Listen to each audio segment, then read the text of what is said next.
Leech Collector. Yeah, you heard that right. The job where you wade into slimy swamps, roll up your pants, and let a bunch of blood-sucking parasites latch onto your legs like they're at an all-you-can-eat buffet. And you do this on purpose, for money. If that doesn't make you question humanity's sanity, I don't know what will. We're talking about a profession that turned desperate folks, mostly poor women, kids, and the elderly, into human bait for medical miracles that weren't so miraculous.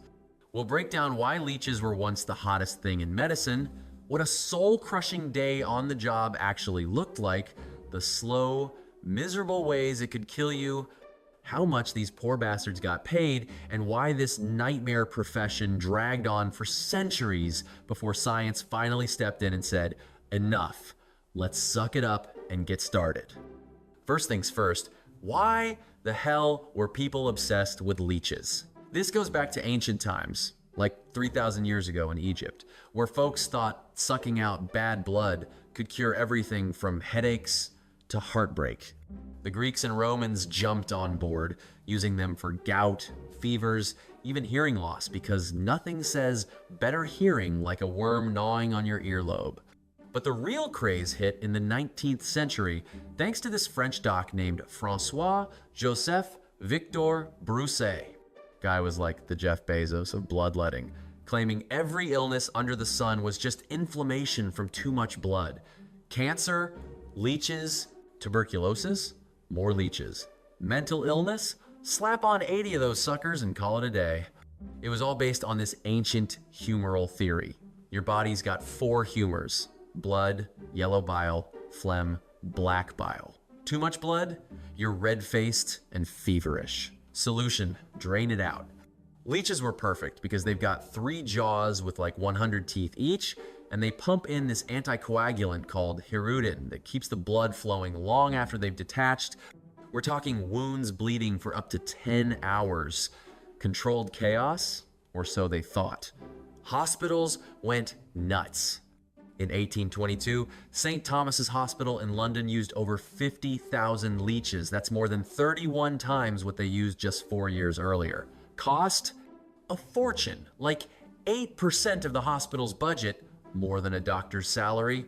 France imported 42 million a year by 1833.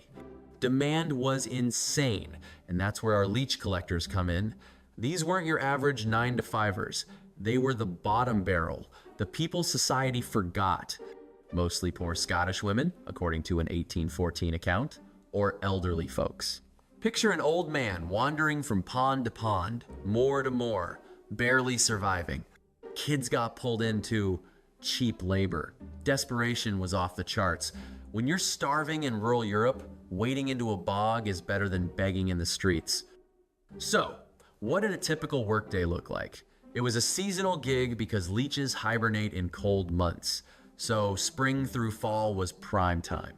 You'd head to the marshes, bogs, ponds, places like the Lake District or Somerset levels in the United Kingdom, where the water's murky and the air smells like regret. No fancy gear, just you, your bare legs, and maybe some old stockings to make it slightly less miserable. The method? Human bait. You'd wade in up to your knees, stirring the water to wake the little vampires. Leeches sense blood and movement, so they'd swarm like mosquitoes at a barbecue. Let them latch on. Each one takes about 20 minutes to fill up on a tablespoon of your finest red stuff. Then gently pry them off with salt or a fingernail, pop them in a jar or basket lined with damp cloth. Repeat until your legs look like a polka dot nightmare. If you were fancy or smart, you'd use an old horse or donkey's legs instead. Trot the poor beast into the water, wait for the feast. But horses cost money, so most collectors stuck with their own skin. And get this, some used amputated human legs from hospitals as bait. Yeah, you'd dangle a severed limb in the water like a fishing pole for parasites. Efficient?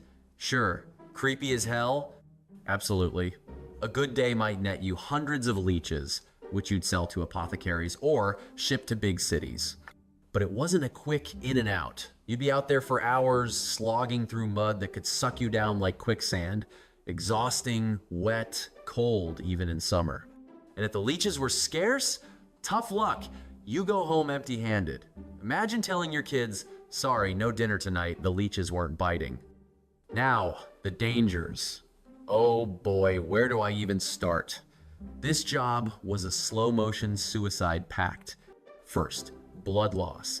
Each leech siphons a bit, but multiply that by dozens, and those wounds keep oozing for hours. We're talking anemia, weakness, fainting spells. Collectors often looked like ghosts, pale, shaky, barely standing. Then came the infections.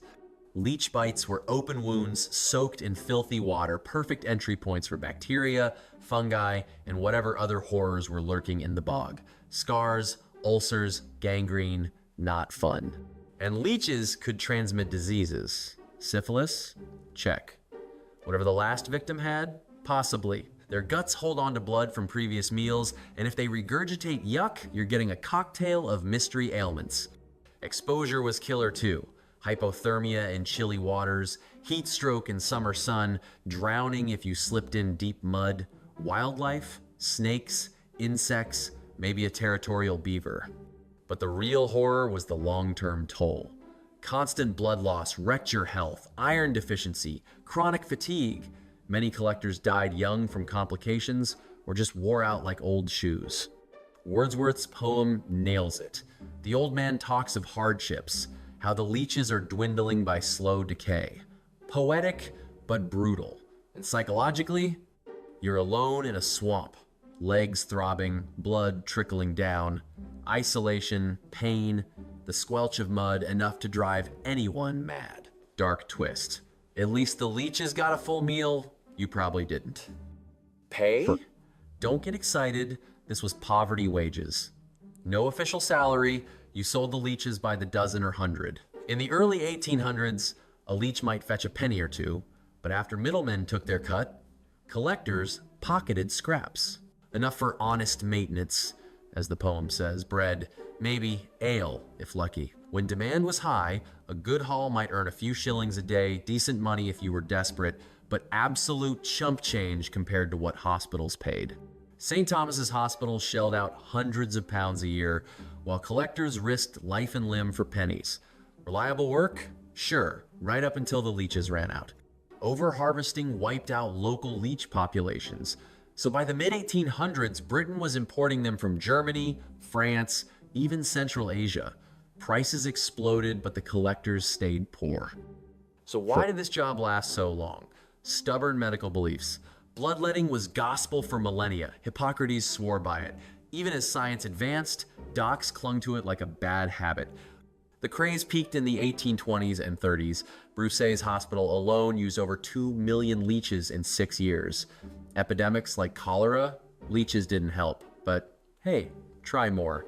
It took guys like Rudolf Virchow in the 1840s and 50s with cellular pathology, and Louis Pasteur's germ theory in the 1850s to flip the script. Diseases are from microbes, not bad blood. Mind blown. By the 1860s, leeches were considered obsolete, reduced to occasional use for black eyes and minor ailments. Plus, overcollection left Hirudo medicinalis nearly extinct in Europe. The International Union for Conservation of Nature lists it near threatened today. Wetlands were drained for farmland, frogs vanished, and the leeches followed gone. Some tried farming them in so-called leech houses, artificial ponds with shelters, but it never kept up with demand. By 1900, the job was history. Here's the twist no one saw coming. Leeches are back, baby. In microsurgery, reattaching fingers, plastic surgery, they're used to prevent blood clots thanks to their Hirudan magic. But this time, they're lab-farmed, sterile, and swamp-free. Companies in Europe and the United States breed them by the thousands. So, if you're feeling nostalgic, you could order some online for therapy, not torture. But seriously, next time you complain about your desk job, think of these leech collectors. Legs like pincushions, pockets empty, all for a medical fad that probably killed more than it cured. It's a reminder desperation drives people to dark places, and science eventually lights the way out. If this sucked you in, see what I did there? Smash like, subscribe, and tell me in the comments, would you take this job for a day? See you in the next episode.